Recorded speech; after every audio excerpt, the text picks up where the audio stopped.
राधे राधे। आपने पहले एपिसोड्स नहीं सुने हो तो सब्सक्राइब करके उन्हें भी सुन।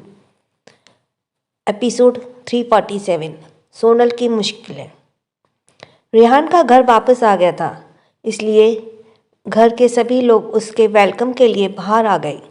रेहान ने उन सबको देखा और इमोशन होते लिए बोला, I missed you all so much guys. We missed you Rehan, Pihu ने कहा और आकर उसके गले से लग गई। रेहान ने कहा, आह भाभी, मुझे अभी भी दर्द है। पीहू अपना कान पकड़ते हुए बोली, सॉरी रेहान, मैं इतनी एक्साइटेड हो गई ना इसलिए। अब जल्दी चलो, हमने तुम्हारे फेवरेट आलू छोले की सब्जी बनाई है। रेहान ने कहा, भाभी ये तो आपको मिस देव से पूछना पड़ेगा कि मैं वो खा सकता हूँ या नहीं। उसने कहा तो उसका सबका ध्यान सोनल पर आ गया। सोनल रेहान के पीछे व्हील चेयर के हैंडल को पकड़कर खड़ी सबको देख रही थी। सोना उसके पास आई और बोली, डॉक्टर देव आप अंदर चलो, हम रेहान को लेकर आते हैं। उसने कहा और सोनल के जगह पर आ गई। सोनल ने सबको देखा लेकिन कुछ भी नहीं कहा। ये पहली बार नहीं थी जब वो इस घर में आई थी, लेकिन पहले के मुकाबले में आज वो ज़्यादा नर्वस हो रही थी। सब जानते थे रेहान का एक्सीडेंट सोनल के रिजेक्शन की वजह से हुआ, इसलिए सबका फेस करते हुए सोनल घबरा रही थी। अंश ने उसे देखा और अपनी नजरें उसे फेर ली। वे सब घर के अंदर आ गए, रेहान और सोनल को छोड़कर। नीलिमा ने रेहान की आरती की और सोनल को टीका लगा कर उसका वेलकम किया। सोना ने सोनल से कहा, डॉक्टर देव आप फ्रेश हो जाए, हम नाश्ता लगवाते हैं। पीहू तुम जाओ, डॉक्टर देव को रेहान का कमरा दिखा दो। सोनल पीहू के साथ रेहान के कमरे की तरफ चली गई। पीहू वॉशरूम की तरफ इशारा करते हुए बोली, डॉक्टर देव वो रहा वॉशरूम, आप फ्रेश हो जाओ। सोनल ने कहा, मिसेस रायजादा आप मुझे मेरे नाम से बुला सकती हैं। पीहू ने कहा, ओके सोनल। सोनल हल्का सा मुस्कुराई और वॉशरूम में चली गई। कुछ देर बाद नाश्ते के टेबल पर बैठी थी मेट्स ने सबको नाश्ता सर्व किया और सब बातें करते हुए खाने लगे। सोनल वहाँ चुपचाप बैठी थी। सबके साथ बैठते हुए उसे बहुत अजीब लग रहा था। सोना रेहान का सूप पिला रही थी। उसने सूप चम्मच में लिया और फूंक मार के रेहान को पिलाने लगी।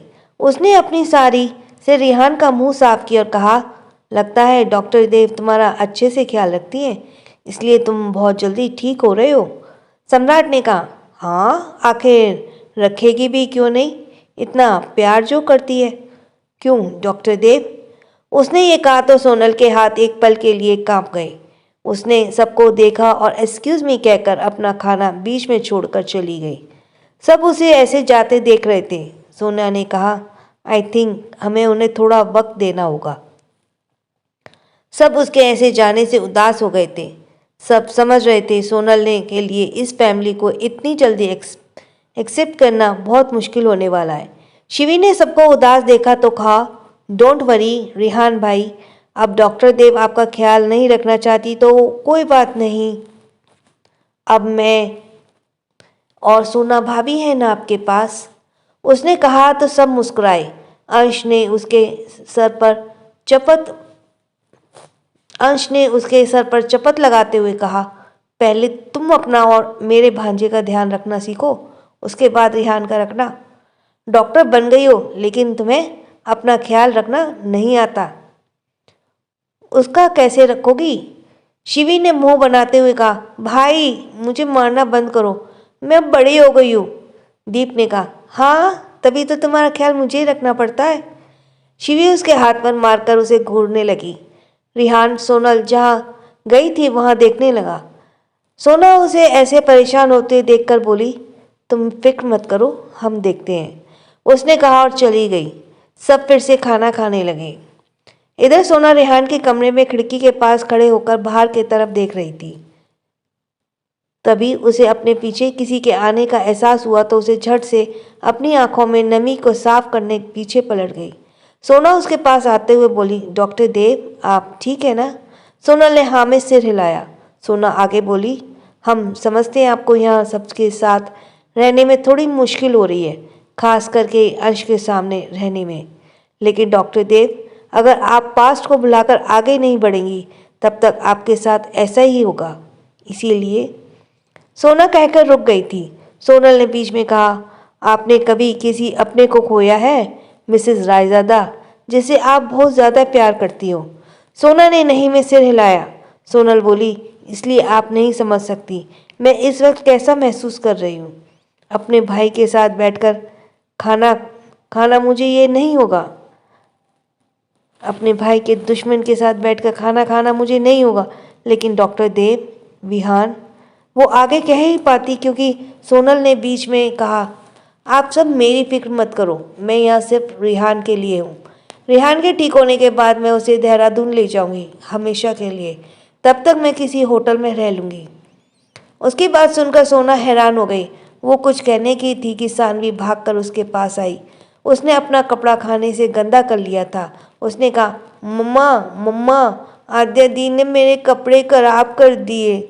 सोना उसे अपने गोद में उठाकर बोली, कोई बात नहीं बेटा, हम आपके कपड़े बदल देंगे। सोनल ने सानवी को देखा। सोनल को से बोली, डॉक्टर देव, आपने पास्ट में हमारी बहुत मदद की है, या यूँ कहूँ कि आपकी वजह से हम जिंदा हैं। हमारे पति और बच्चे आज आपकी वजह से हमारे पास हैं, वरना आपके भाई ने तो हमें मार ही दिया था। हम मानते हैं विहान आपका भाई था और बहुत अच्छा था, लेकिन उन्होंने हमारे साथ जो किया हम उसे नहीं भूल सकते। उसकी बात सुनकर सानवी ने कहा, मम्मा मम्मा, आप आंटी को डांट क्यों रही हैं? सोना मुस्कुराकर बोली, नहीं बेटा, हम उन्हें डांट नहीं रहे थे, हम उन्हें समझा रहे थे। चलो आप आंटी को बाय कहो। सानवी ने हाथ हिलाकर उसे बाय कहा। सोना सानवी को लेकर चली गई और सोनल उसकी बातों के बारे में सोचने लगी।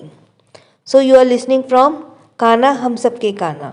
कुछ देर में खाने के बाद और अपने अपने कमरे में सब चले गए।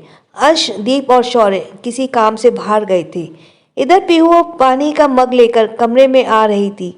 तभी उसका पैर कारपेट से उलझा और धड़ाम से नीचे गिर गई। वो जोर से चीखी, आ। घर के मेड्स और सम्राट ने जब उसकी आवाज़ सुनी तो सबने उसकी तरफ देखा। पीहू मुंह के बल जमीन पर पड़ी थी।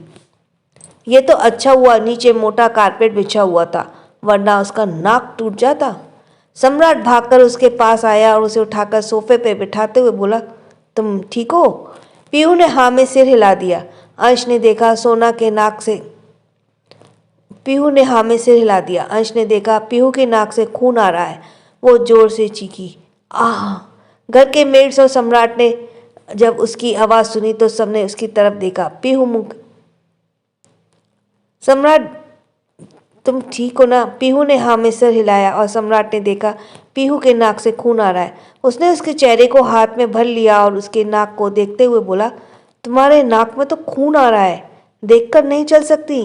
एक बच्चे की माँ हो, लेकिन हरकतें अब भी तुम्हारे बच्चों जैसी हैं। पीहू अपनी कोहनी देखते हुए बोली, सम्राट, मुंह बहुत जोर से लगी है और आप मुझे डांट रहे हो। You are very bad. Samrat ने कहा, चुप रहो तुम। वो जोर से चिल्लाया, फर्स्ट एड बॉक्स कोई लेकर आओ। एक मेड ने कुछ मिनट बाद फर्स्ट एड बॉक्स लेकर आई। सम्राट उसके नाक से बह रहे खून को कॉटन से साफ करते हुए बोला, अब तुम शांत रहो, नहीं तो ये दर्द करेगा। पीहू चुपचाप बैठ गई। वो सम्राट को अपना केयर करते देख रही थी। सम्राट ने उसे देखा और कहा, तुम्हारे मुस्कुराहट की वजह मैं जान सकता हूँ? क्यों तुम अकेले अकेले मुस्कुरा रही हो? पीहू ने कहा, आप मेरे मुस्कुराने की वजह आप हैं सम्राट। सम्राट मुस्कुराया। इधर सोना सानवी के कपड़ों को फोल्ड करके कबर्ड में रख रही थी। तभी उसे कुछ तेज टकराने की आवाज़ आई। सोना खिड़की के पास आई और बाहर देखने लगी। उसने देखा गेट पर एक कार बार बार भिड़ रही है। गार्ड्स अलर्ट हो गए। सोना भागकर कमरे से बाहर आई। उसने देखा घर के सभी लोग कमरे के बाहर आ गए थे। नीलिमा ने कहा, ये क्या हो रहा है बाहर? सोना ने कहा, पता नहीं मॉम, हम देखते हैं। उसने कहा और बाहर आ गई। तभी उसने देखा एक कार गेट खोलकर तोड़कर अंदर आ गया और उसके ऊपर गार्ड्स फायरिंग करने ही वाले थे कि सम्राट ने उन्हें रोक दिया। सबने देखा वो काली है। किसी को समझ नहीं आया कि वो वहाँ क्या कर रहा है। काली कार से बाहर आया और सोना को देखते हुए बोला, मैं तुम्हें जिंदा नहीं छोड़ूंगा डॉक्टर। तुम्हारी वजह से मैंने मेरी बेटी को खो दिया। आप सुन रहे हैं कान्हा हम सब की कान्हा से। एंड नाउ नेक्स्ट एपिसोड 348 वसीयत।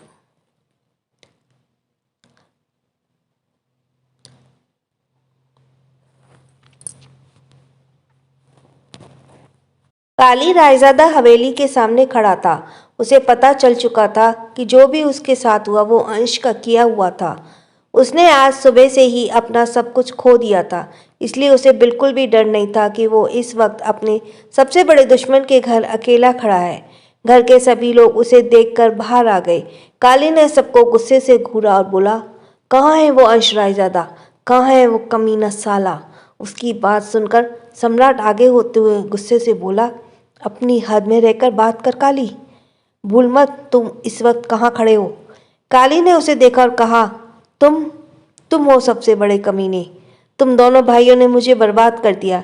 एक ने मेरा बिजनेस चौपट कर दिया और दूसरे ने मेरी जीना हराम कर दिया।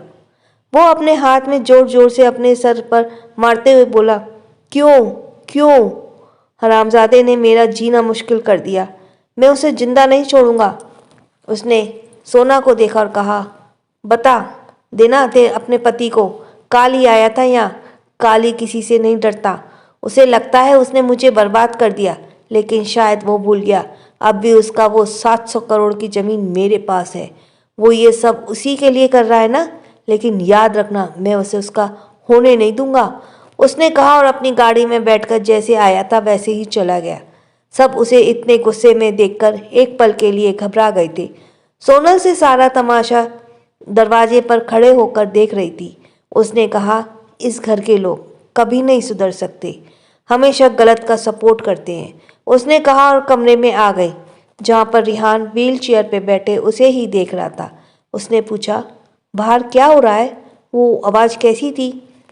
सोनल उसके पास आई और उसे बेड की तरफ ले जाते हुए बोली, रिहान तुम सो क्यों नहीं जाते? तुमने दवाई ली है, तुम्हें आराम करना चाहिए। वो सब देखने के लिए बाकी लोग हैं। उसने कहा और रियान का हाथ पकड़कर उसे उठाने में मदद की। व्हील चेयर से उठते ही रियान के शरीर में तेज दर्द का एहसास हुआ।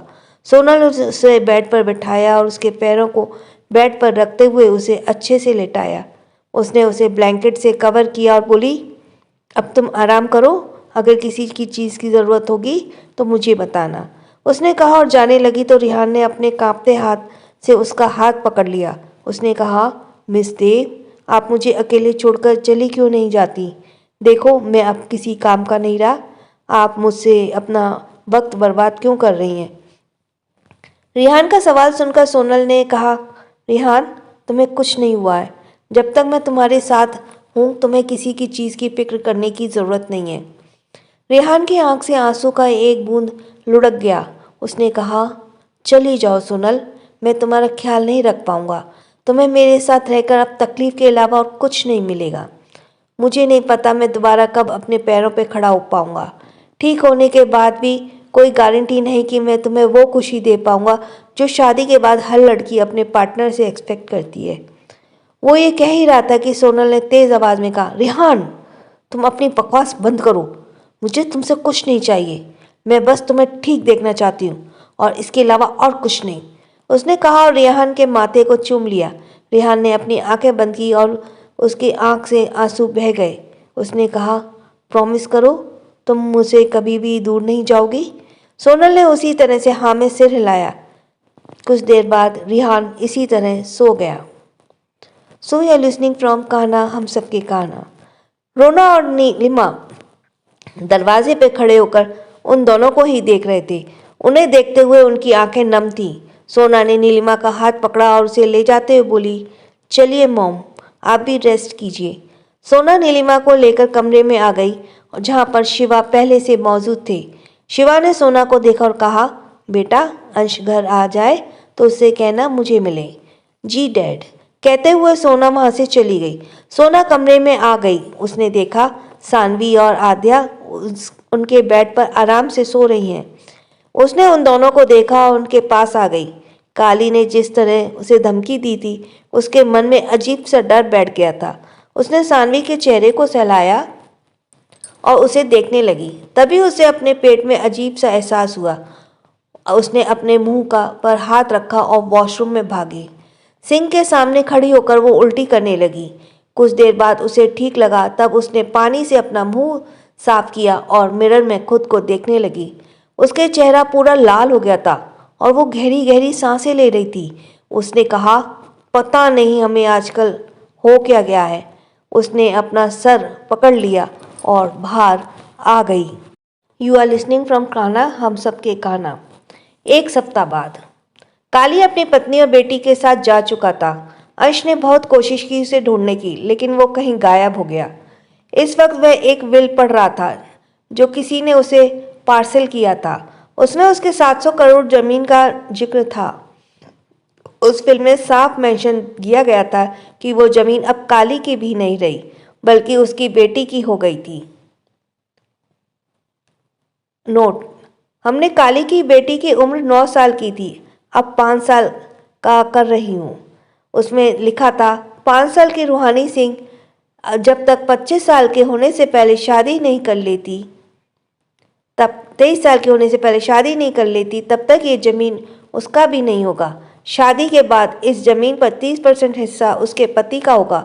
अगर रूहानी चाहे तो अपने पति की 70% अपने इच्छा अनुसार किसी को भी अपने हिस्से का 70% अपने इच्छा अनुसार किसी को भी दे सकती है। अंश ने पेपर को नीचे रखा और कहा, मैंने मेरे प्रॉपर्टी को खो दिया सोना, हमेशा हमेशा के लिए। सोना ने उसके कंधे पर हाथ रखा और कहा, हम इसमें कुछ भी नहीं कर सकते अंश। शायद वो प्रॉपर्टी कभी हमारी थी ही नहीं, तभी तो 10 साल पहले भी वो बन नहीं पाई। अयश दरवाजे पर खड़ा होकर उनकी बातें सुन रहा था। उनकी नज़र पेपर पर ही थी। अंश उसके सामने उसके सीने पर लग गया। तभी वो पेपर उड़कर अयश के पैरों के पास आ गया। अयश ने उसे चुपचाप उठा लिया और वहाँ से चला गया। इधर रेहान के कमरे में नीलिमा रेहान की सूप पिला रही थी। तभी सोनल रेहान को नई रिपोर्ट लेकर अंदर आई। सोनल नीलिमा को देखकर मुस्कुराई। उसने कहा, आंटी, आपको ये करने की क्या ज़रूरत है? आपको अपनी हेल्थ पर ध्यान देना चाहिए। रेहान के लिए मैं और बाकी सब है ना। नीलिमा ने उसका हाथ पकड़ा और उसे अपने पास बिठाते हुए बोली, रहने दो बेटा, मैं सारा दिन आराम ही तो करती हूँ। तुम लोगों की वजह से मुझे कुछ भी करने को मौका नहीं मिलता। एक रेहान के साथ ही तो मैंने वक्त बिता पाती हूँ। उसने सीरियस होते हुए कहा, थैंक यू बेटा, हमें समझने के लिए, हमें दूसरा मौका देने के लिए। सोनल ने कहा, इसमें थैंक्स कहने वाली कोई बात नहीं आंटी। मैं जानती हूँ सब कुछ हमारे हिसाब से नहीं हो सकता, लेकिन सच तो एक्सपेक्ट करना मैं धीरे धीरे सीख रही हूँ। तभी पीहू जोर से चिल्लाई, सोना भाभी बेहोश हो गई, जल्दी आओ। अब आप गैस करो कि क्या हुआ है। So you were listening from हम सबके Kanha, and thanks for listening. Like, share and subscribe.